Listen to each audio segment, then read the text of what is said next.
YouTube family देख सकते हैं आप लोग, यहाँ माता का भंडारा होने वाला है। भैया लोग भंडारा बना रहे हैं, शाम को होगा। किसको खाना होगा प्लीज़ आइएगा, बताइएगा कैसे कैसे खाना है। ठीक है भैया, थोड़ा सा बोल दीजिएगा इसमें। भैया आप लोग भंडारा बना रहे हैं? अच्छा, तो यहाँ माता जी का जागरण है, भंडारा होगा? भंडारा होगा, भंडारा ही होगा बस। क्या क्या बन रहा है भैया, आप लोग बता सकते हैं? पूरी सब्जी, हाँ, और हलवा बनेगा, हलवा भी बन रहा है। यूट्यूब फैमिली आप सब लोग देख सकते हैं यहाँ पे कितना ज़्यादा टमाटर कट रहा है, जो कि भंडारा के लिए कट रहा है। रायगंज का ये भंडारा है। ये देखिए भैया कितना ज़्यादा आलू वाले हुए हैं।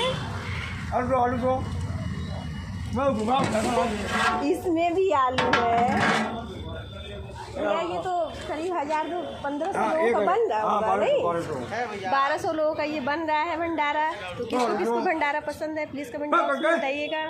और रायगंज में आज भंडारा है माता का, तो माता का हम फोटो वैसे डाल देंगे। तो आप लोग मेरे वीडियो को लाइक कीजिएगा, सब्सक्राइब कीजिएगा, कीजिएगा।